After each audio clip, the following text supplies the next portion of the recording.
for honor.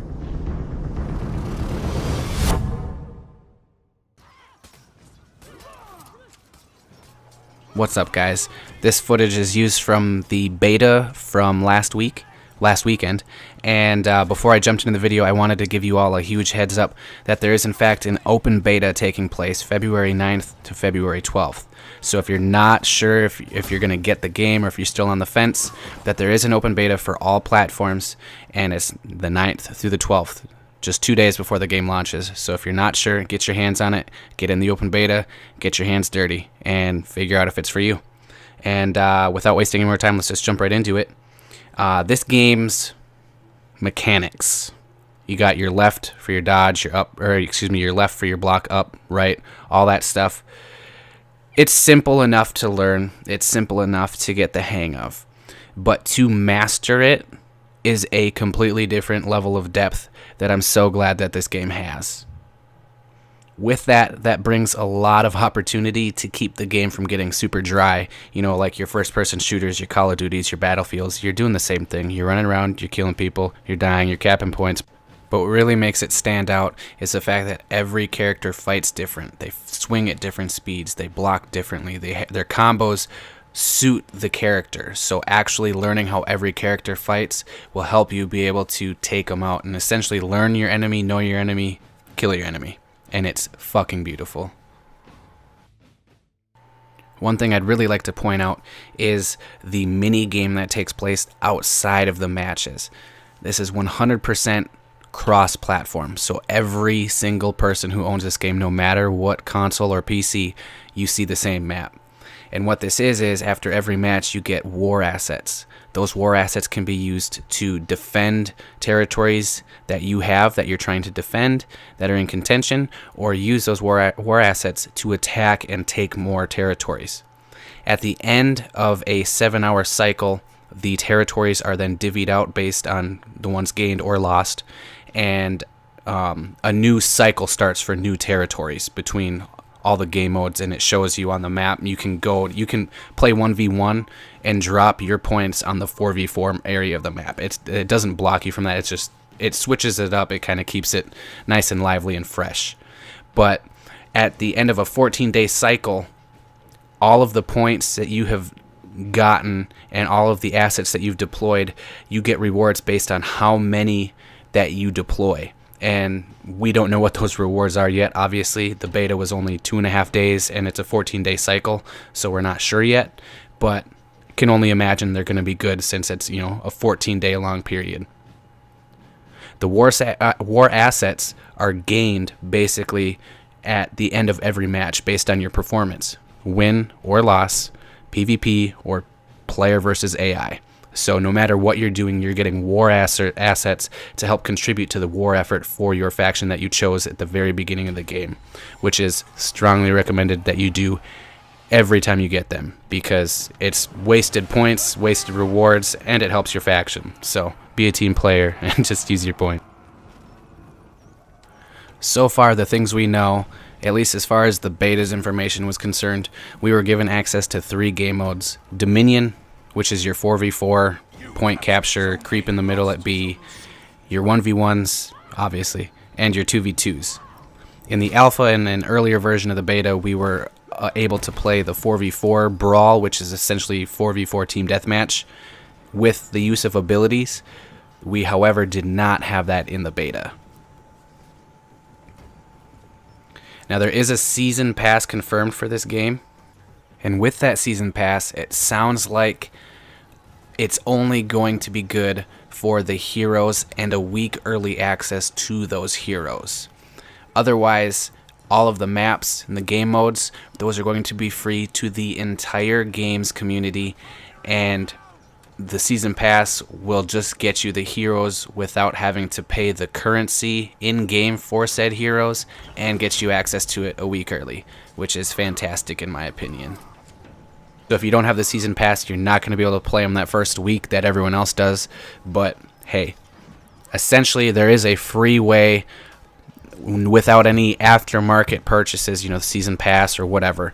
And that's a huge breath of fresh air, because especially in today's market, everything has a season pass, everything has, you know, more DLC that you have to pay for, more microtransactions, which we are getting in this game.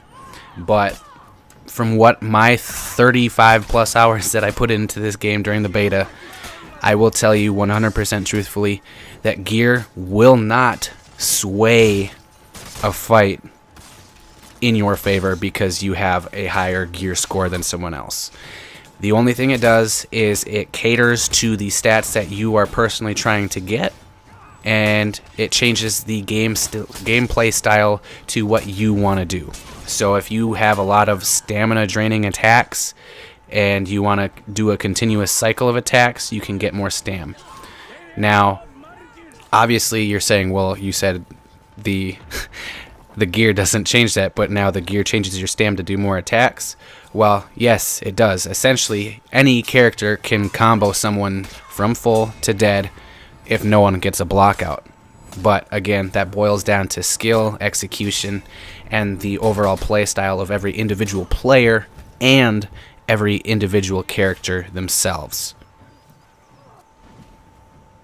So since we're on the topic of gearing, at the end of every match you get the ability, or excuse me, the chance to get a piece of loot. With that loot you can either equip it or deconstruct it, and you get a form of currency which is known as scrap. With that scrap you can use scrap and the steel, or the gold. I call it gold because it looks like a bunch of coins stacked up. You can put those to use by upgrading a piece of gear from, you know, level 1 or 2 or 3 or 4 and so on. And one thing that we did find out, me and my friends that were playing, is that once there is rare gear, there is most likely purple gear. The rare is blue, your commons are white, and we're assuming that there's a step above the blue, which was rare gear, because there's a mythic tab in the character options. And me and my one friend Malkantar actually both hit the point where we had blue gear scores next to our characters, and my buddy had hit 53 with his gear score, and I hit 42 by the end of the beta, and we were the only two that we ever saw with the blue icons. So I think we just kind of figured out the gearing system first. But as far as the gear is concerned, the commons go from levels 1 to 6, and that's as far as you can upgrade a piece of gear. And the rares go from 7 to 12. And then we're assuming in intervals of 6 are the caps for each quality of item.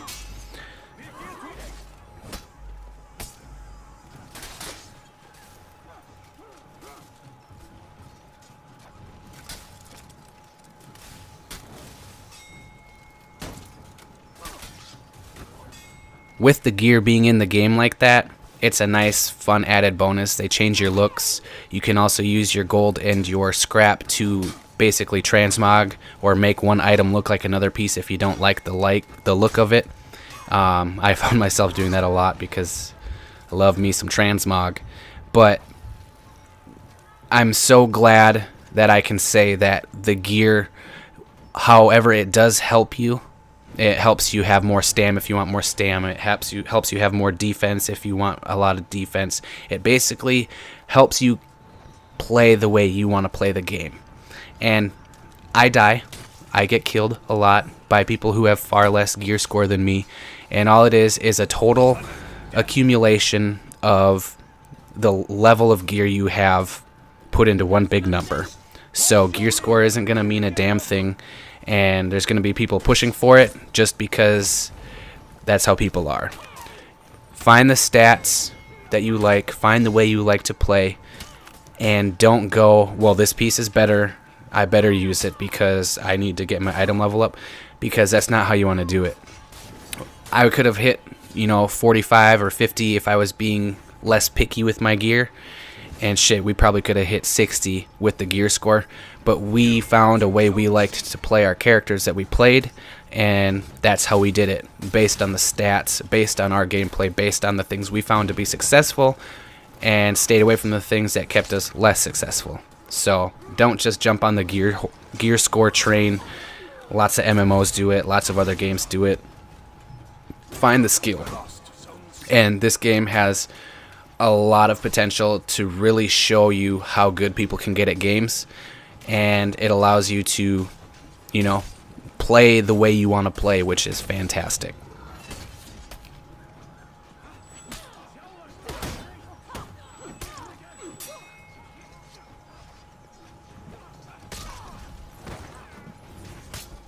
Hopefully in the future, with new maps, new game modes, when things come out, hopefully we get a lot more, you know, cosmetic items. There is only a handful of pieces of gear for every character, at least in terms of look, but I'm fairly certain, you know, it's beta. But to be honest, as far as my first impressions go, I was literally launched out of the ballpark with this game. I was hyped for it before I played it, but, you know, just like every other PvP-oriented game, I get sick of it. I get old. You know, it all just gets dry. And this game blew me out of the water with how much fun I had with me and my friends. So please, if you are at all interested, get in the beta, get on the battlefield, and give it a whirl, because you never know, it might blow your expectations out of the water like it did for me. But overall, with a final summary of my impressions on this game, I truly cannot get over the fact of how crazy in-depth that the comboing system, the way every character fights different, the way fighting other characters fights different, it's... I can't even put it into words. So honestly, the PvP in this game is not terrible. It's not like your Call of Duties. Like, yes, you're gonna come across your tryhards like me. You're gonna come across really bad players. But my hope and my dreams for this game, if you want to get cheesy with me for a minute, is that this game does not end up with a piss poor community of players like The Division or your Call of Duty and all of your other super toxic, nasty, butthurt, fucking feisty, shitty ass game communities that we have today in the year of 2017. So troll some people, that's fine. Do some stuff, that's fine. Make fun of people, that's fine. But we need to find a game to stop the toxic fucking cancer that is online gaming communities. And hopefully this one finds a community kind of like Destiny. Destiny's got a great community. Yeah, there's your trolls, but, you know, 2017 again, you're going to have it. So, hey, help a person out. Say good game every now and again. And troll to your heart's content, if that's what you're into. But either way, I hope to see you out on the battlefield. Maybe I'll stab you in the back, cut your head off. We'll see. But anyway, guys, take care. Love y'all. See you in the next one.